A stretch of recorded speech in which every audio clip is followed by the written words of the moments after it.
I wonder what it feels like to be an assistant coach for the Montreal Canadiens, your childhood team, finally get the call to be the head coach after the previous coach was relieved of his duties, take the team to the Stanley Cup Final, fall a little short, want to take the next step the year after, but everything that can go wrong went wrong. And then all of a sudden you find yourselves in the bottom of the standings. A new general manager comes in, tells you that your job is safe. A couple of months later, you're relieved of your duties. How does it feel like to be the coach of the Montreal Canadiens? And how does it feel like when you are no longer the coach of the Montreal Canadiens? I'm very much looking forward to this conversation with former Montreal Canadiens coach Dominique Ducharme right here on the Sick Podcast. I'm Marinaro. Turn up your volume. Because you're about to listen to The Sick Podcast with Tony Marinaro. The sickest Montreal Canadiens podcast. And now a 24th Stanley Cup banner will hang from the rafters of the famous Forum in Montreal. The Canadiens win the Stanley Cup. Sports entertainment like no other. Brought to you by 8.6 Beer, intense by nature, and La Cage. If the last time you went to La Cage was when the Habs won the Cup, it's time you went back to La Cage. The menu will surprise you.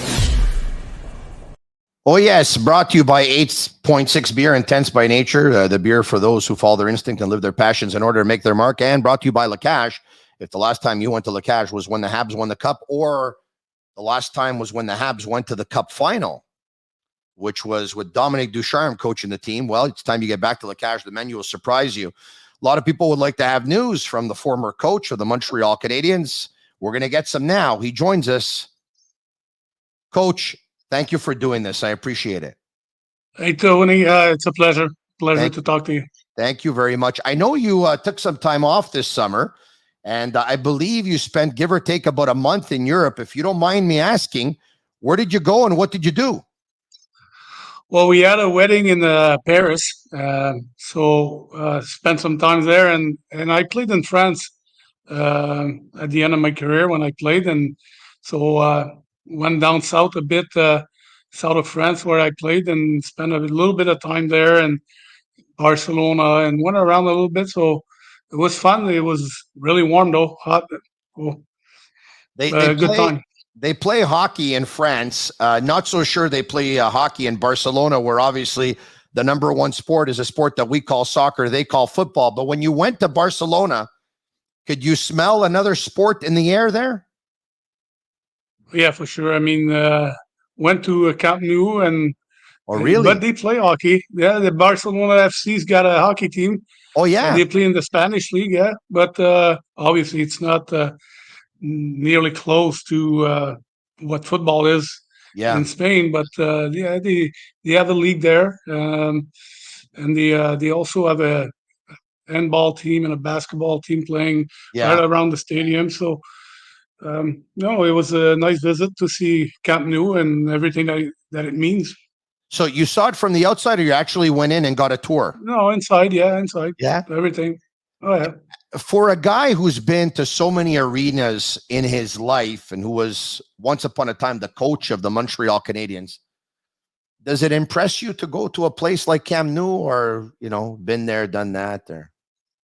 No, it's nice to see other sports like that. I obviously hockey's my life.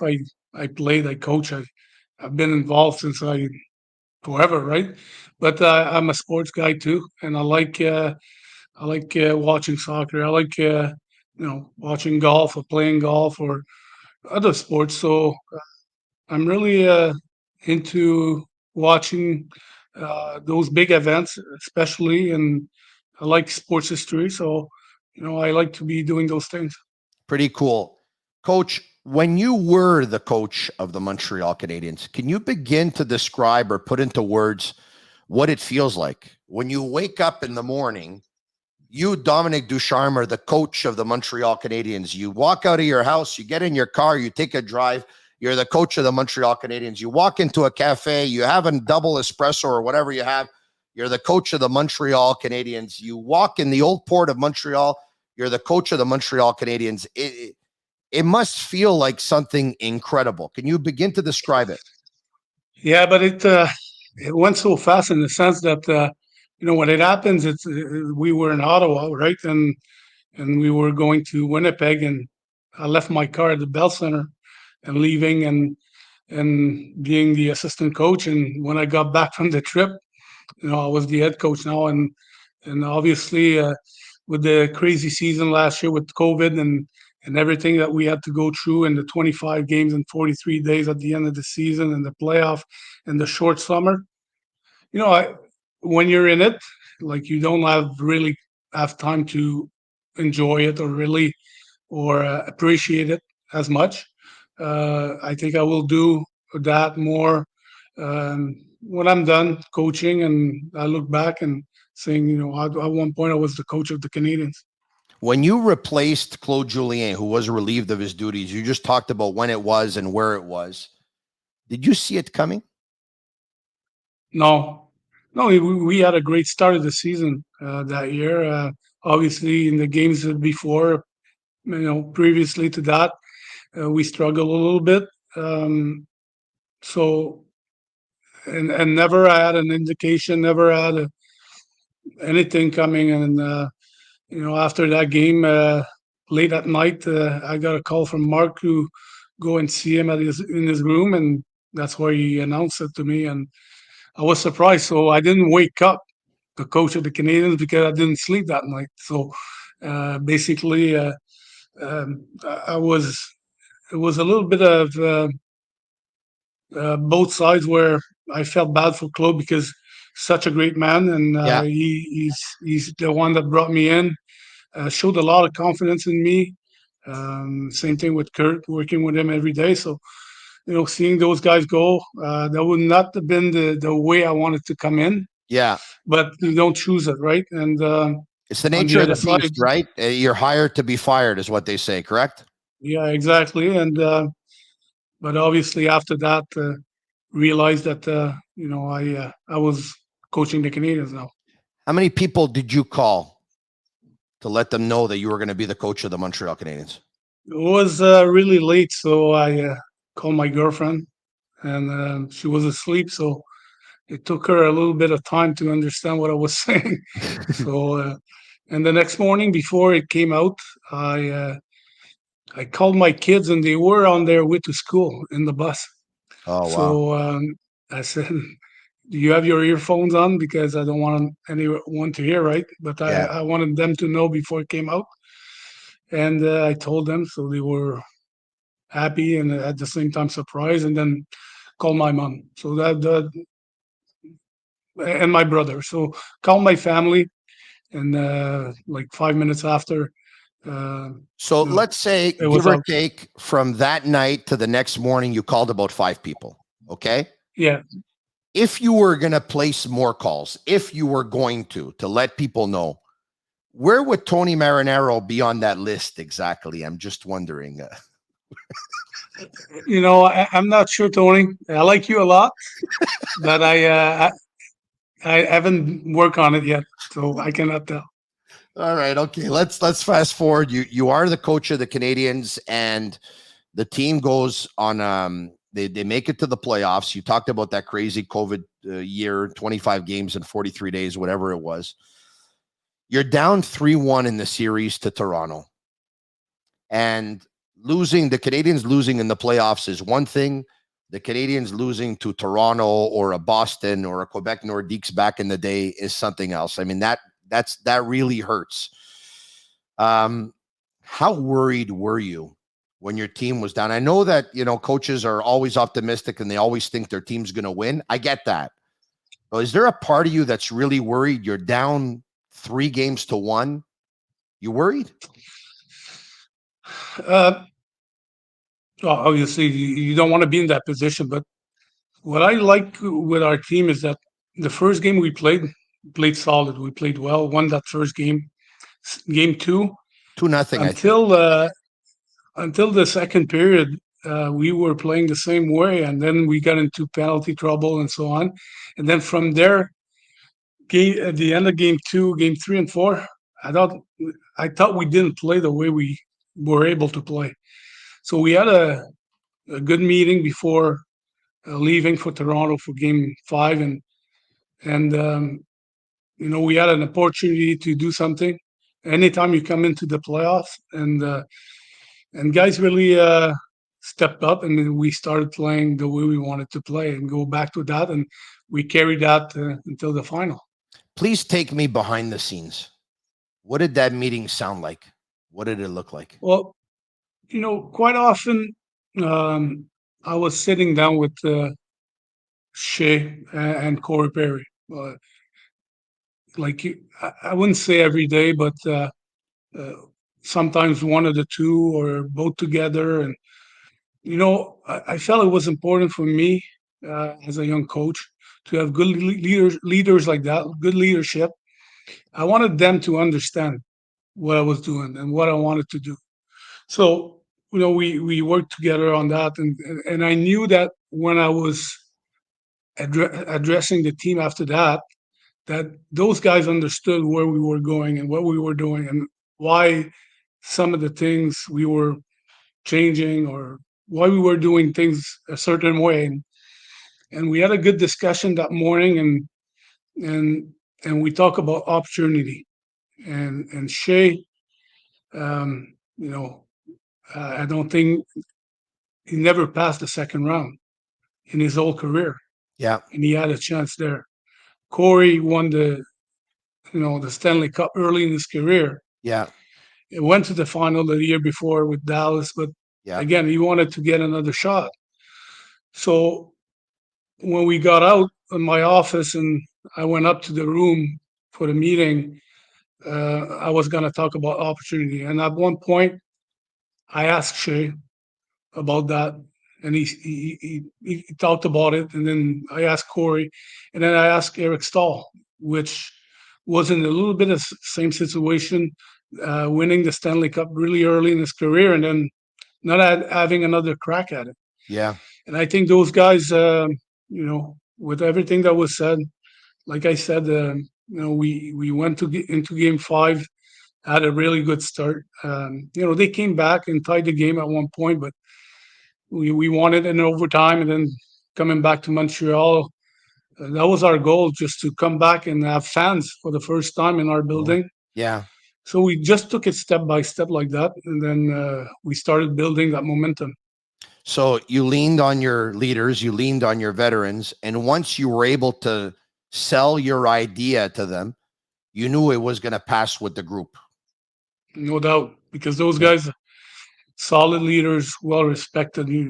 I don't need to go deep into that. Everyone knows about Shea, his leadership and what he meant to the team.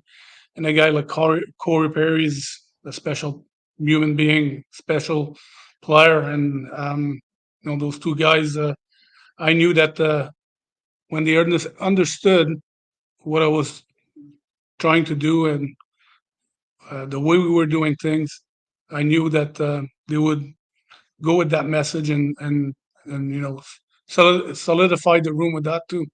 Coaches say, we'll take it one period at a time, one game at a time. I hear that often, but when your team came back down 3-1 versus Toronto to beat them Game 7, winning Games 5 and 7 in Toronto, when you won that series, did you say to yourself, or did anyone in that room, did you get the sense that this team thought that they were going to go very, very far now?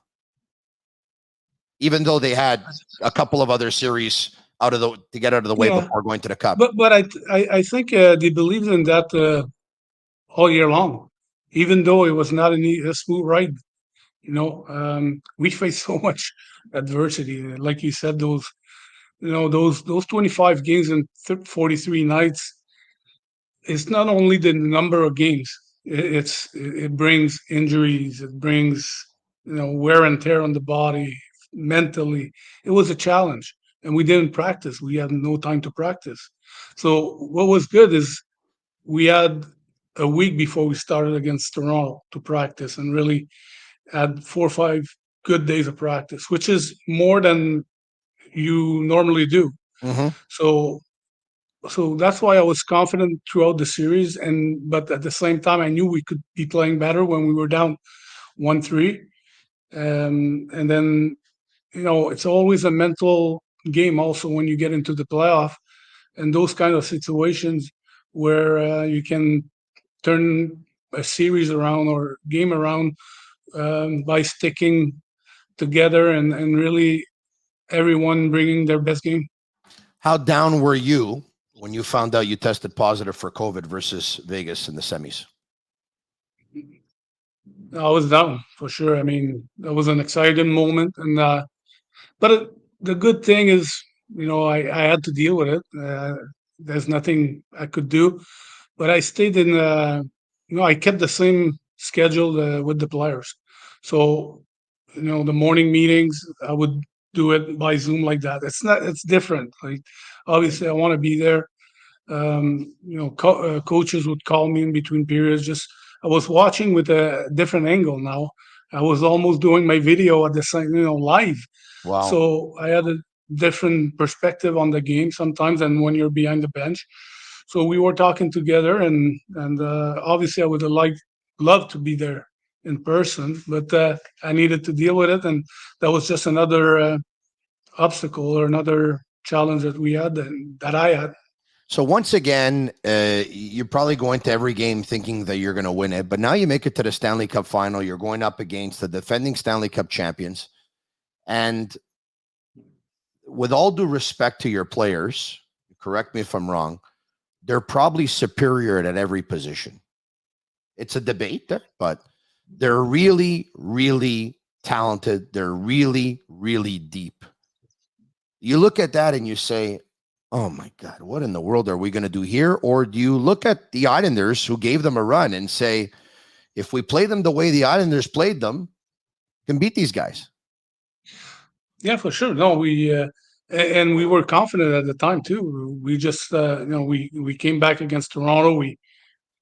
We had a great series against Winnipeg, winning in 4, playing 4 solid games, and then Vegas. That everyone was probably betting that on Vegas going to the Stanley Cup Final. So we were confident coming in. We have a different team than the Islanders, but we thought that we could win that. I think a big swing in the series is game 2. The way we played in that game, I think we played that way 10 times. We win that game probably 8 or 9 times because we would outshoot them 43-18 or something like that. We make 2 mistakes, and that's a mark of a good team is they made us pay on mistakes, and they scored 2 goals, one at the end of the second period and one in the third to make the difference in the game. So if there's one game we would like to play back again is game 2. A shout out to NordVPN, and sometimes I get worried about my privacy while using all the technology of today. NordVPN keeps your information encrypted, so you never have to worry about your IP or your location getting out. Using NordVPN, you can do just that. Grab your exclusive NordVPN deal by going to nordvpn.com/sickpod to get up a huge discount off of your NordVPN plan, plus 4 months for free. It's completely risk-free with Nord's 30-day money-back guarantee. All right. You lose the cup final. You talked about it's the players leave it all out there. The coaches leave it all out there. There's injuries and stress and this and that and all that stuff. The day after you lose the Stanley Cup, how long did it take you to try and get it out of your mind? It's tough. It's tough because, making it to the Stanley Cup Final, like the Canadiens, made it one time in 29 years since 93. So when you have a chance, you want to make the most out of it. So, it's tough to swallow that you get so close and you can't finish it off. So I don't know if I can say how much time it takes, but it stays with you, and it's still with us, right?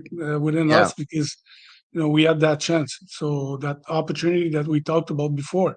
So that's something that we needed to deal with for sure.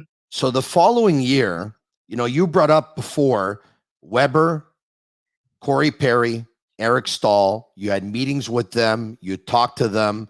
You sold them on ideas. You leaned on them. You had a good discussion. They were big part of your leadership group. The next year, none of them are there. In your head, are you saying, I just lost 3 big-time leaders? How do we replace these guys? For sure, but at the same time, I was looking at the road that we had in the playoff and everything that we went through, and I was thinking, guys learned a lot from that, and I think guys are going to be coming out of it, and as a group, probably stronger, and maybe we can overcome their loss with everyone just being stronger and knowing what it takes to be having success in that league. And so I was more leaning on everybody this time, but obviously many things happened, and it was a tough situation after. If you love the podcast, comment SICK on all social media platforms, SICK. It's a way of us feeling the love. Phil Danault leaves and signs with the Los Angeles Kings as an unrestricted free agent. One of the top, from a statistics point of view, 6 or 7, I would say, 200-foot players in the league in terms of shutdown players, did his role to perfection. I think Nathan McKinnon, once upon a time, was quoted as saying that he had a really, really hard time playing against Phil Danault. He thought he was a very underrated player. If Dominique Ducharme gets his way, Phil Danault gets the contract he's looking for in Montreal? Well, I mean, if it was my way, there would be no salary cap, right? I mean, you keep everyone, like every time. Yeah. That's the biggest thing with any team is dealing with the salary cap, and you can see it this year, this summer. Teams are really juggling to figure out ways to fit everyone and make some moves and try to improve. So it's tough. I like Phil. I use them a lot. I use them so much at one point, like I needed to pick where I was using it, because I knew on the offensive side that we could have got more, and he showed that this year. But he was our only, PK guy, taking face-off on the left side, being able to play against the best line on the other side. So, I really enjoyed coaching him. He's a great kid and, solid player. 200-foot, you said it. You're probably sick of the question, but I'm going to ask it anyway. But with time, you reflect on a few things. Have you been able to put your finger on why Cole Caufield just couldn't get going in the regular season last year? Well, first we talk about the playoffs, and when I look back at Cole's situation, we came out of college. He was sent to Laval for a little bit, played a few games, then he came up with us. We took our time, we put him in. He's got a good end of the season. We start the playoff. We're healthy. We have everyone. We wait a little bit. We let him, soak everything in, and he comes in, and you can see, like, from one game to the other, from one series to the other, he had great playoffs, and but the summer was short. The summer was short for everyone. When we finished playing July 7th, we were in a intense or really tight bubble here, and from New Year's to July 7th, players couldn't go anywhere. Weiss couldn't go anywhere. So mentally, it was a challenge. So when we finished playing, guys took a week here to get together and with the wives and go to dinner and have fun and have a social life. So when they got back home, that's mid-July, then they do the same because they couldn't see their friends, their family, and so on. So now you end up, it's the end of July, right? You have 1 month to prepare for the training camp. That's not normal. Like when you get an athlete out of his cycle, training like this, it's like you go to the gym 20 times to prepare for an 82 game season. Physically, that's a challenge. Mentally, I felt our guys, and Cole was one of them. I felt our guys were roasted when they showed up to camp. They were fried already. Like I thought, they understood what I was talking about, and but I could see that it was hard for them to do it, like to start the machine again, to restart.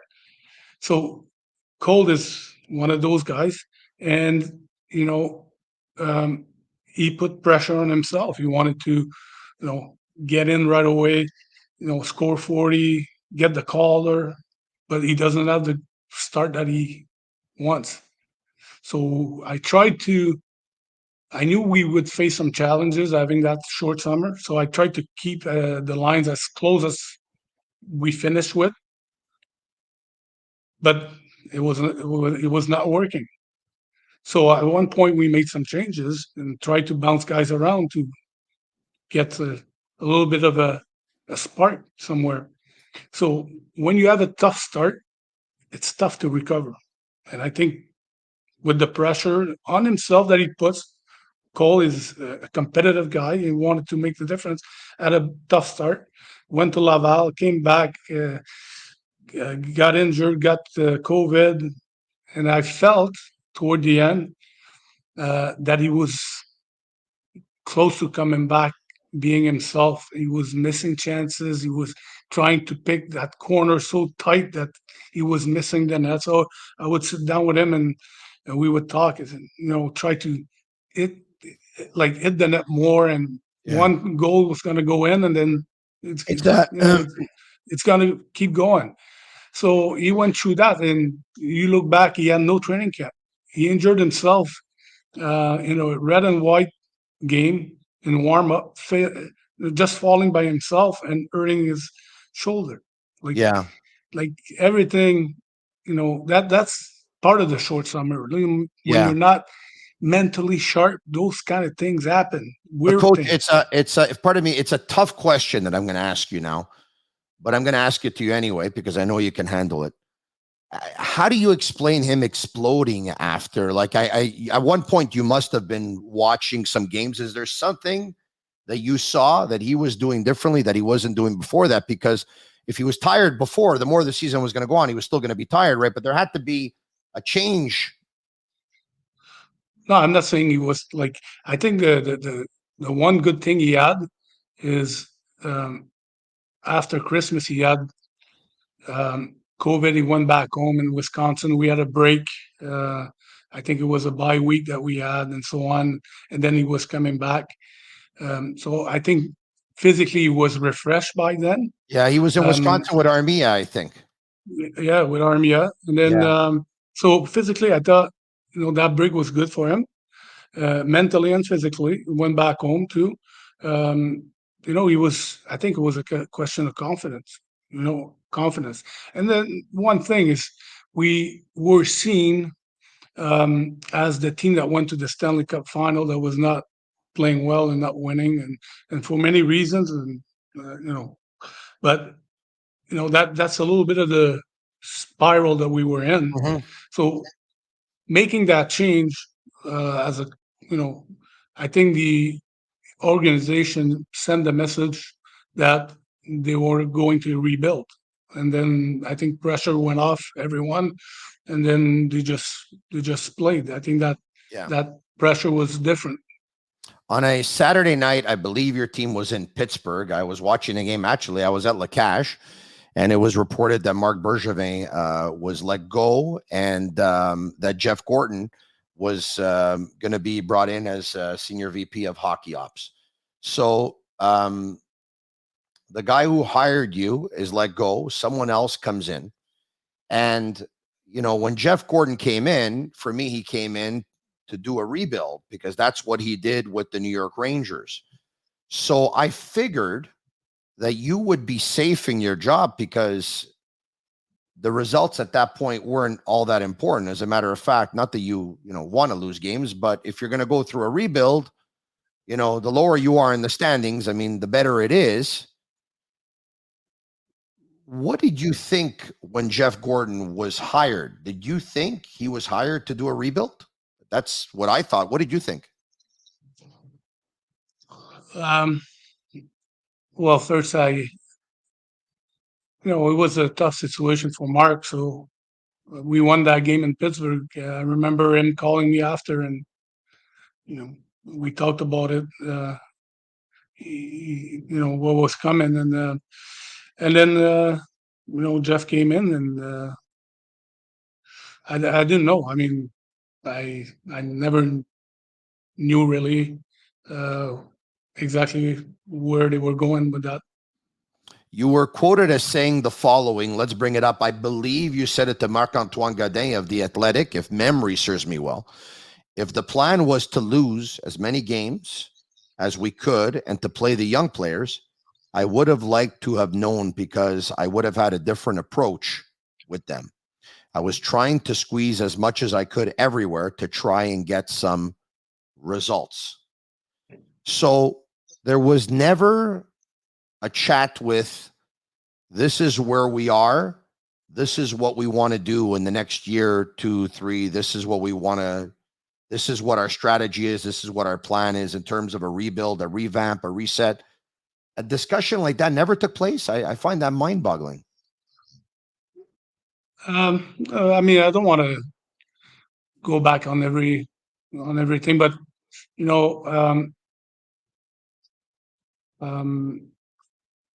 I would have liked to sit down and with them and just probably get them to know me better and understand, or maybe just hear what the way I see the game and the future and so on. But I think every time there's a change in management, sometimes, and it's not only in hockey. I think in sports and even in businesses, when there's a new management, they want to get a fresh start and get put their print on what's coming and bring make that change where that was the old administration and that's the new administration, and we bring those people and that's a new start. So I think it was just in the plans that when Mark left, I think it was just a matter of time for me. But when Jeff Gordon was hired, if memory serves me well, at his press conference, he was asked if Dominique Ducharme was safe. And he said he was. And you would be safe for the rest of the season. And then a couple of months later, you were relieved of your duties. When things continued to slide for your team, did you think you were safe because Jeff had said that you were going to be safe, or were you worried?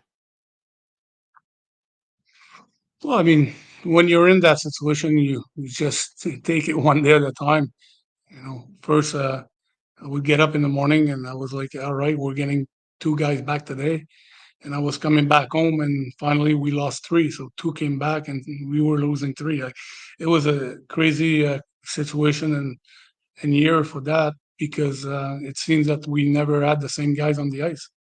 And then from there, we're finishing the year or not. If they wanted to make a change, they made a change. So it's not a big difference if they waited at the end of the year or at that time. So it's okay. It's part of it, and I went through a lot of good things with the playoffs and everything else the year before. Took a lot of experience in that season, and you cannot go at the store or the corner store and order experience. Like you need to be going through those stuff, and I did, and it's gonna make me a better coach, and that's the way I see it, and that's it. I wish them the best, and and I'm looking forward for my next opportunity now. Good for you, Coach. Coach, I've always been a believer that if a coach has something to say against the player, that it should be done behind closed doors and vice versa. All right. That famous night when Jeff Petry came out after the game and said the team had no structure, I'm not going to lie to you. I felt bad for you. And the reason why I felt bad for you is because what he said could mean so many things, but let's be honest, it doesn't reflect well, I think, on the game plan, right? And after he said that, I thought you were in trouble. Did you feel hurt to hear one of your players say that when you defended that player the entire year? And let's be honest, you could have called out that player on several occasions because he was underperforming. Well, if you listen back or read back to what he said, he says that it seems that we don't have structure, but at the same time, right after he says we know where we need to be, but sometimes we're not there. So I think it was just a tough season for Jeff. With I talk about the bubble the year before, and then we start the season, and then again we're in that tight bubble, and it was a tough season, and that summer for him was short, and he was one of the guys that probably had the worst of that because he was not in his best physical condition to start the year, and mentally was facing some challenges and different things. So sometimes when you're under that much pressure and you want to sometimes things don't come out exactly the way you want to do it. He wanted to be playing better, and he had a hard time, and we tried everything to help him out. So we had a good discussion the next day after, and there was nothing personal, me and him. We had a good meeting with the team also. So no, that was not that was done. Like we addressed the situation, and that was it. You're relieved of your duties, and Martin St. Louis is brought in as an interim coach. Not that it matters. Were you shocked that it was Marty St. Louis? I mean, a lot of people were shocked. So, well, surprised, maybe surprised, but I knew that they had a relationship with him. So, I mean, that's their choice. I mean, yeah, I like Marty a lot. We played together 2 years. We're good friends. I asked him the summer before, after the final, I asked him to join our team as an assistant coach and be part of the staff. And because I think he's a good hockey guy, and we get along really well. And why didn't it work out at the time? Why didn't he? He came close. The first time when I called him and said, he committed to take care of his last son and coaching him. Yeah. Then he could phone me back like the next day, say, "Oh, it's hard on me. Let me think about it, and then let's talk again." And then finally, it was more of a family decision at the time, Yeah. and I respect that. Wow, the way things work out sometimes, pretty incredible. The captaincy of the team, I know you've weighed in on it already. I'm interested. I'm going to give you my take. I'm interested to have yours. I think they're going to name Suzuki, but I would name Edmondson. Not because I don't think Suzuki can be a good captain, because I think he can. I just think he's going to start a brand new contract, $7.8 million, pressure to produce. He's still relatively young. Joel Edmondson's a former Stanley Cup champion. He's a veteran player. He has a certain presence. He's got 2 years left on his deal. Why not Edmondson for a couple of years, and then Suzuki can take over a couple of years from now? That's the way I see it, but I think they're going to name Nick Suzuki captain. Can I ask you who you think they're going to name captain? I have no idea.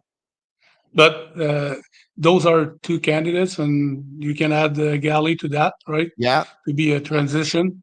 Yeah. But Galley shows up every day. He's working. He's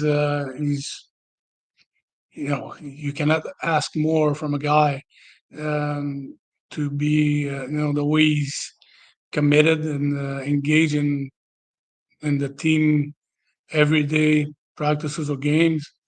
Eddie, you talked about a presence for sure. He's got a presence, not just some kind of presence. He's got a presence, and I think when we talk about last year and when we talk about starting the season without Shea, without Corey Perry, without Carey being injured, the second layer of um, leadership that we had was Edmondson and Byron, and they were both injured also. So Eddie's got some leadership for sure, and Susie, no doubt in my mind at one point he's going to be the captain. He's a guy that when he's put in a situation where he needs to compete and be making a difference, I think it just raises his game. So is he ready for that now? Would it be good for him right now? I don't know, but I'll let them pick that. But at one point, I think we're all unanimous on that he's going to be wearing the C at one point. Obviously, you'd love to be a coach in the National Hockey League again. My question to you, though, is seeing as you're not just yet, did you receive any calls to be an assistant coach for the upcoming season? Discussions, yeah. But, I got 2 years left on my contract, and I want to make sure I think that was a good proof of that this year, to be in a good situation. Like, and I am knowing Mark's situation last summer, and everything that was going on with Jeff and Mark, and obviously if he leaves, it puts me on the. But that's part of it, and now I'm in the position where I can, take my time and pick the right situation and the right people to work with, and make sure that it makes me a better coach and I can contribute on the other side. So whatever the situation or the role or the league or whatever it is, that's what I'm going to be picking the right time, the right place with the right people. A couple of quick questions for you to finish it off, okay? 1 more minute, all right? If you were to coach a team tomorrow and you can pick one player that you'd have on your team, one in the whole league, who would it be? I like Nate. I like McKinnon, right? I know Nate, coaching him in juniors. Yeah. I think he's probably right there in this prime right now. He's starting to, he's matured, and the way he plays, he's a competitor. He's a guy that wants to be making a difference. There's some great players, right? Yeah. David, Matthews, a lot of good players. But Nathan is tough to beat on a one game decided game. I asked the question because in discussions that I've had with a lot of people this offseason, there's 4 names that come up more often than not. It's Connor McDavid, it's Austin Matthews, it's Nathan McKinnon, and Cale Makar. And I was just wondering if you were, he's really something, eh? Oh, yeah. Well, I had the chance to coach him, right? I had the chance to coach him at the World Juniors, and he's so agile, explosive, can get out of any situation, pressure situation, and making a good play, a strong play. He's and at the same time, he's not only a one-way guy, can defend. So, no, he for sure. I mean, when you talk about those 4 guys, you don't go wrong. Here's another tough one. But you as a coach, when you're watching hockey or you're coaching against another coach, and you say to yourself, oof, I'm in for a big challenge tonight because this guy is quick, this guy is sharp. Which coach comes to mind? And I know they're all good because you don't get to that level without being good. Yeah, they're all good. You know what? I know in-game coaching is important, and it's a big part of it for sure. But I think the biggest thing is the preparation. And I have too much respect for too many guys to pick just one. So I was, influenced by many. I was always bringing little things, right, and always fitting into who you are, because you don't want to be changing and trying to be someone else. But a lot of good coaches, and that's one thing in the NHL, right?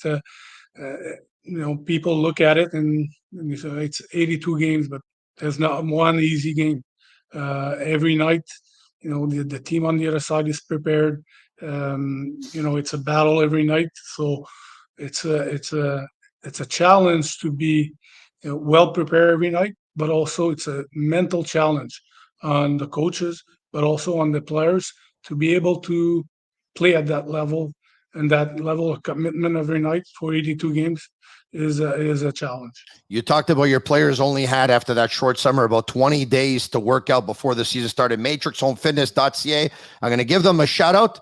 They sent me a treadmill. It's time I get on it again. Bring it home. Discover a club quality workout in the comfort of your own home. Visit MatrixHomeFitness.ca. Coach, in ending, coaches are always trying to get better with new innovative stuff. Do you have things planned over the next week? Or are you still talking to coaches, exchanging ideas, going to seminars, having Zoom calls? What do you do to better yourself? Talking to a lot of people, video, using a lot of video, using anything. Like I said, I like every sport, and coaching is it's not only X's and O's, and you can learn from coaches in other sports. So I really like to be to stay in touch of about what the other sports and other coaches and in the league, and like I said, everywhere are talking about, and on the mental side, on the preparation, on the way to get a team ready, and obviously X's and O's and things like that, to watch for new tendencies, and looking at everything like around the world.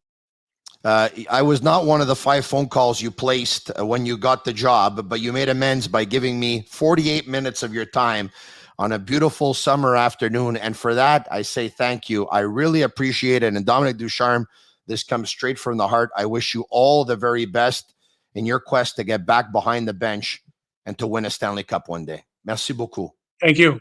Thank you very much. Take care, Coach. All right. All the best. Thank you. There you have it. Marinaro. Tell your friends about this podcast and on Facebook, Twitter, Instagram. Subscribe to our YouTube channel. It's absolutely free. Do it now. This podcast is sick. And that's a wrap. Hope you don't miss us too much until next time. Follow the Sick Podcast with Tony Marinaro on YouTube, Instagram, Facebook, Google Play, and Apple Podcasts. The Sick Podcast is brought to you by 8.6, Intense by Nature, and La Cage. If the last time you went to La Cage was when the Habs won the Cup, it's time you went back to La Cage. The menu will surprise you.